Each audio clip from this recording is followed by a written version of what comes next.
ছেলেপিলি যে যেখানে আছে স্কুলে যাতে গেলে এই পানিতে চুলকানি। ভালো পানিও নেই, খাবার পানিও নেই, খাবার কোনো ব্যবস্থাও নেই আমাদের। এখানে পানিতে ডুবে মরছি। বাসা থেকে বেরোতে পারি না, গা হাত পা চুলকায়।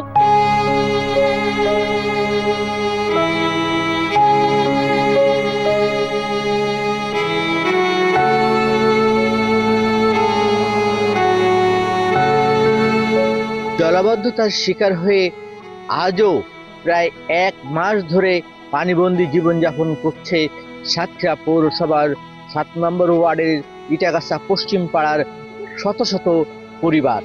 তাদের একমাত্র বাহন এখন ভেলা। কষ্টের এই ভেলায় চড়েই তাদের এই যাওয়া আসা।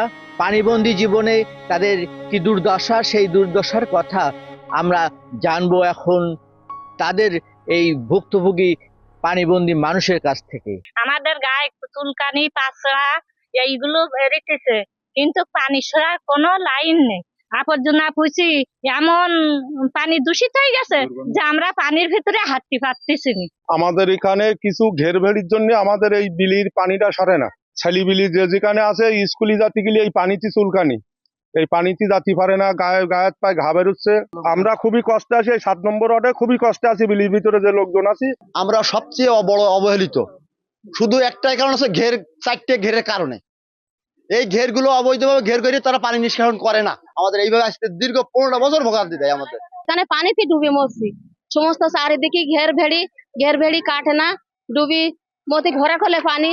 আমাদের কোনো পৌরসভার লোক কোনো কিছু ব্যবস্থা করে না। আমরা এরকম পানির ভিতরে খুব কষ্টে রয়েছে, বাচ্চা কাচ্চা নিয়ে এরকম রান্না খাবার জায়গা নেই, ভালো পানিও নেই, খাবার পানিও নেই, খাবার কোনো ব্যবস্থাও নেই আমাদের। বাথরুমে যাবার আমাদের কোনো পরিবেশ, রান্না বাড়া করে খাবো এটাও কোনো আমাদের কোনো ব্যবস্থা নেই। আমাদের ত্রাণের দরকার নেই, পানি যদি পানি সরানোর ব্যবস্থা করেন।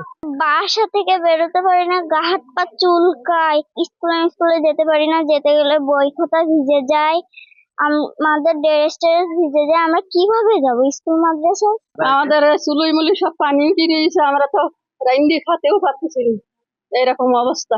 যেখানে অপরিকৃতভাবে ঘের মৎস্য চাষ করে, অপরিকৃতভাবে বিল্ডিং করে যে জায়গাগুলা পানিবন্দী হয়ে আছে, সেগুলো পাবলিক হিসাবে তো আমাদের যাওয়াটা আমাদের জরুরি, আমরা যাচ্ছি। কিন্তু তারপর আজকে সরকারিভাবে যে উদ্যোগটা নেওয়া, যে এই ঘের কেটে দেওয়া, বাইপাস কেটে দেওয়া, কেটে দিয়ে পানি বের করা, এটি ডিসি সাহেব কখনো এই পদক্ষেপ নেন নাই। শুধু তাই না, আজকে সরকারি কোনো কর্মকর্তা আজকে সেখানে গিয়ে দেখলো না যে কোনো মানুষ খাদ্যের অভাব আছে কিনা। এখন বৃষ্টি থেমে গেলেও থামেনি সেই পানিবন্দী জীবনের দুর্দশা। তারা এই দুর্দশার মধ্যে এই পানি শুকাচ্ছে আর দূষিত হচ্ছে। মাছ, গরু, ছাগল, গাছপালা পচে গন্ধের দুর্গন্ধ ছড়াচ্ছে বলে আমাদেরকে জানিয়েছে এই ভুক্তভোগী পানিবন্দী মানুষ। আমরা স্থান চিহ্নিত করেছি যে কি কারণে ওই এলাকায় জলাবদ্ধতা হচ্ছে। যেখানে ড্রেনেজ আছে বা পরিষ্কার নাই, তো সেটাকে আমরা তাৎক্ষণিকভাবে এটা পরিষ্কারের ব্যবস্থা করছি।